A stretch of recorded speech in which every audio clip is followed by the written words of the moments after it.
Hello दोस्तों, नमस्कार। स्वागत है आपका आपके अपने चैनल पर जिसका नाम है BS टीचर एकेडमी।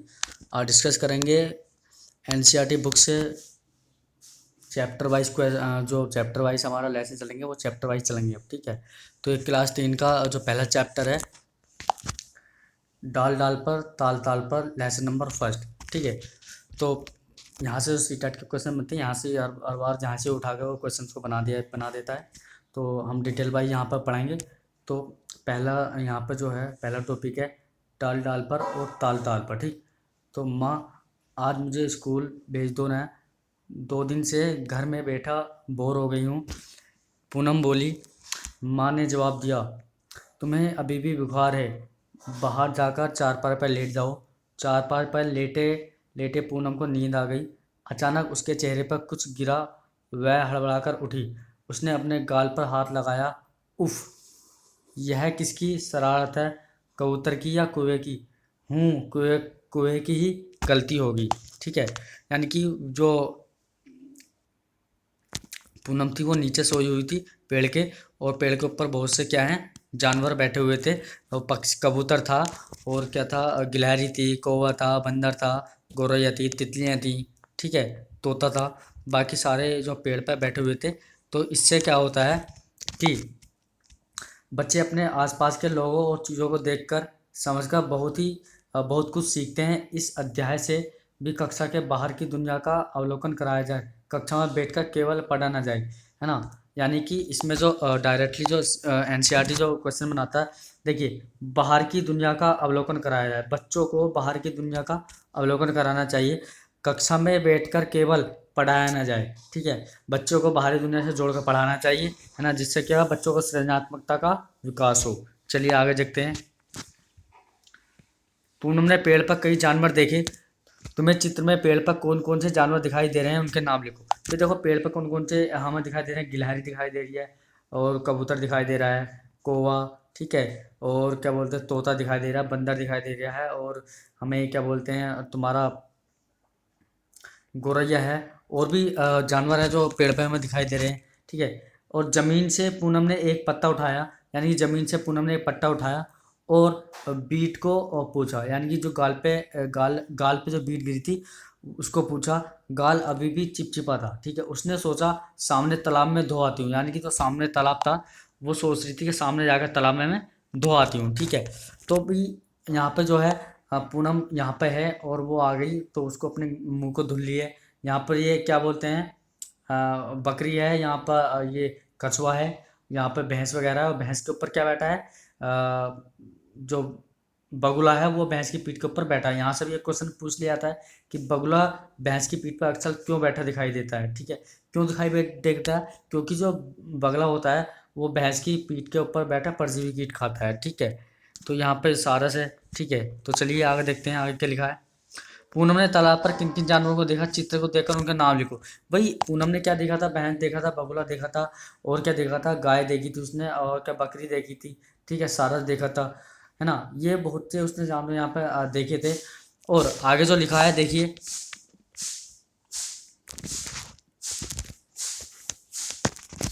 आगे लिखा है कि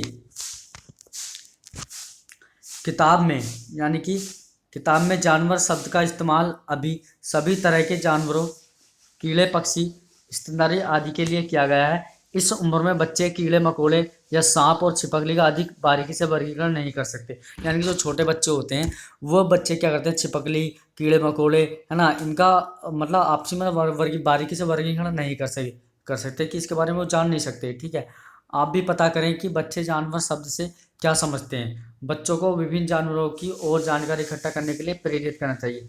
हमें उनको प्रेरित करना चाहिए, बच्चों को उन्हें उजागर करना चाहिए, आगे की ओर बढ़ाना चाहिए, बाहरी दुनिया से उनको जोड़कर पढ़ाना चाहिए। ठीक है, और उनको घर में कैद करके न रखें, और स्कूल के कक्षाओं में कैद कर उनको ना रखें। ठीक है, गृह विज्ञान पर उनको उन पर ज़्यादा जोर नहीं देना चाहिए। चलिए आगे देखते हैं।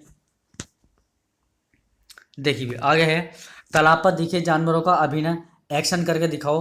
कौन सा जानवर क्या हरकत करता होगा, जानवरों की अलग अलग आवाज़ें भी निकालो, है ना। जानवरों की अलग अलग आवाज़ें, जैसे हमारे गोरैया, है ना, जैसे कौवा है, काँव काँव काँव ऐसा करता रहता है, बंदर है, बंदर भी बोलता रहता है। तो अलग अलग जानवर जो होते हैं वो अलग अलग अपनी अपनी आवाज़ें निकालते रहते हैं। जानवरों के चलने का ढंग अलग अलग होता है, कुछ चलते हैं तो कुछ रेंगते हैं, ठीक, कुछ चलते हैं कुछ रेंगते हैं, कुछ उड़ते हैं तो कुछ तैरते हैं। इसके लिए कुछ पैरों की मदद लेते हैं तो कुछ पंखों की, कुछ तो पूंछ का सहारा भी लेते हैं, ठीक है। अब यहाँ पे देखो उड़ते उड़ने वाले जानवरों के नाम यहाँ पे दे रहे हैं, जैसे बत्तख हो गया, कौवा हो गया, चील हो गया, रेंगने वाले सांप हो गया और केंचुआ हो गया, ठीक है। और भी यहाँ पे एक आधा और ले लीजिए, है ना।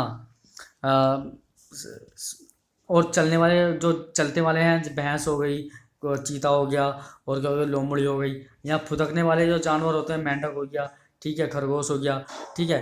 तो यहाँ पर पंख वाले जैसे मोर हो गया और कौवा हो गया, ठीक है। ये सारे मतलब पंख वाले होते हैं। पैर वाले जिनके पैर होते हैं, भैंस होती है, ओ सॉरी, पैर वाले भैंस होती है, गाय होती है, बैल होता है। पूंछ वाले कौन कौन से, बैल, पूंछ, सब ये सब पूंछ वाले होते हैं। तो यहाँ से है जानवर अलग अलग जगह रहते हैं, कुछ पेड़ पर रहते हैं तो कुछ पानी में रहते हैं, ठीक है। कुछ ज़मीन पर रहते हैं तो कुछ उसके नीचे, कुछ तो हमारे घरों में भी रहते हैं। देखिए आगे जो दिया किला भी हमारा दे रखा है।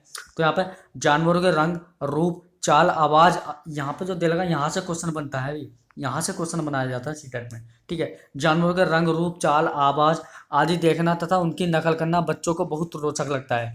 जानवरों की विविधता देखकर उनके अलग अलग समूह बनाने से ही वर्गीकरण की शुरुआत होती है। यानी कि जानवरों की जो विविधता को देखकर ही उनके अलग अलग समूह बनाने में वर्गीकरण होता है। जो बच्चा होता है उनके जो विविधता को देखता है, उनमें क्या करने लगता है, फिर वर्गीकरण करने लगता है।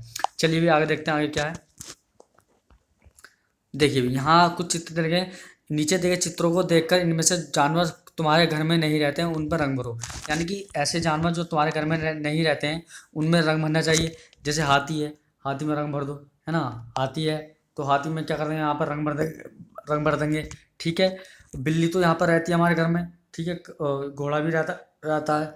बाकी गिरगिट, गिरगिट नहीं रहता है, ठीक है। ये हमारे आंगन वगैरह में नहीं रहता। ये क्या होता है, जंगलों में रहता है, ठीक है। यानी कि जैसे हो सकता है, जैसे हमारा प्लांट है, प्लांट में हमने पेड़ पौधे लगा लेंगे तो वहाँ पर हमें गिरगिट मिल सकता है देखने के लिए। चलिए आगे देखते हैं अभी। देखिए भी यहाँ कुछ जानवरों के अधूरे चित्र हैं, इन्हें पूरा करो और इनके नाम नीचे लिखो। यानी कि बच्चों से अगर हम कहें कि यहाँ पे हमने चित्र दे दिया, ये अधूरे चित्र हैं और इनको देखो, इनके क्या का नाम है, इनके चित्रों को पूरा करो, है ना।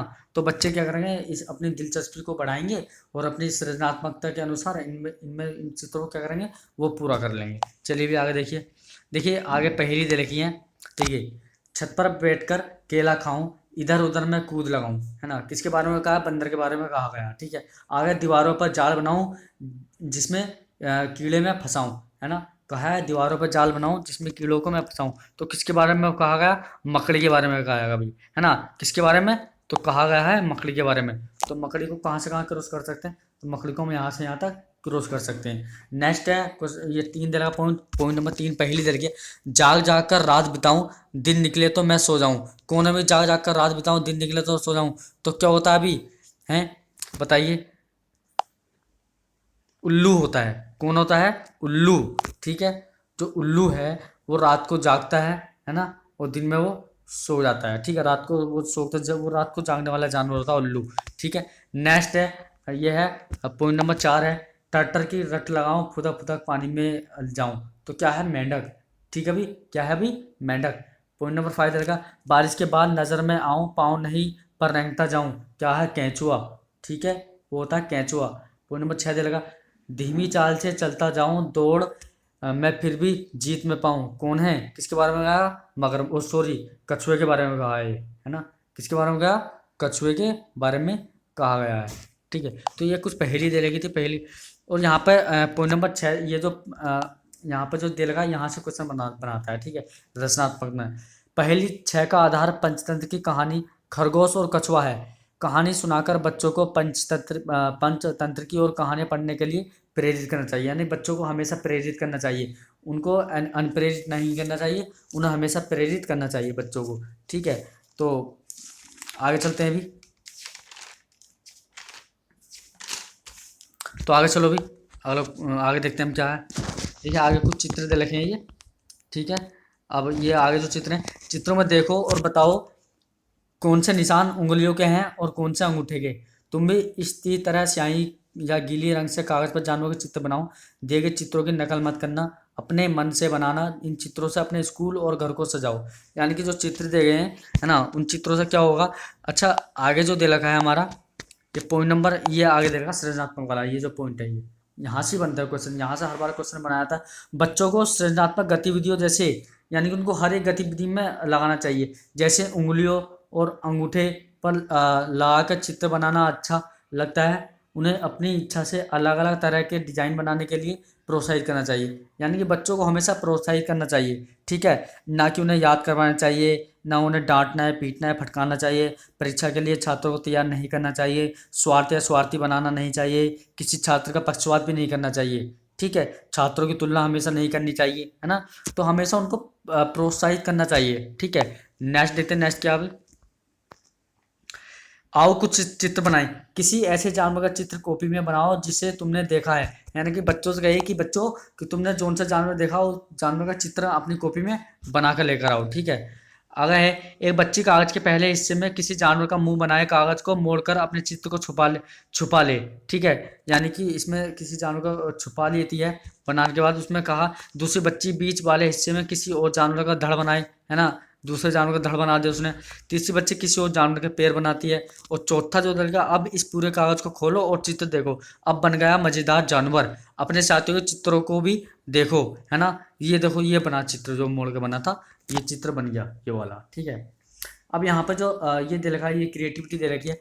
बच्चों को प्रोत्साहित करें कि, है ना, बच्चों को क्या करना चाहिए, प्रोत्साहित करना चाहिए कि वे जानवरों को ध्यान से देखें और अपने मन से चित्र बनाएं। समूह में चित्र बनाने में स्वयं में बच्चों की सहायता की आवश्यकता हो सकती है। यानी कि बच्चों को हमेशा प्रोत्साहित करना चाहिए, ना कि उन्हें हतोत्साहित करें, है ना। बच्चों को हमेशा प्रोत्साहित करें, ठीक है।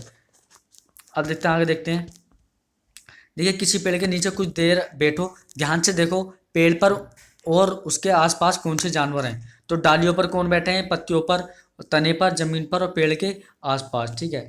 अब इस जानवरों को एक क्रम में लिखो, छोटे से बड़े तक, ठीक है। यहाँ से यहाँ तक हम क्या करेंगे, बच्चों से कहेंगे कि यहाँ से यहाँ पर तुम जो ना इन जानवरों को एक साथ लिखो। यानी पत्ती पे कौन मकोड़े बैठे हैं, डाल पे कौवा बैठा है, ऐसे करके हम लिख सकते हैं। और पेड़ के आसपास कुत्ता है, बैल है, घोड़ा है, मनुष्य खड़ा है, औरत खड़ी है, ऐसे हम इनमें लिख सकते हैं, ठीक है। बच्चों से कहलवा कर लिखवा सकते हैं।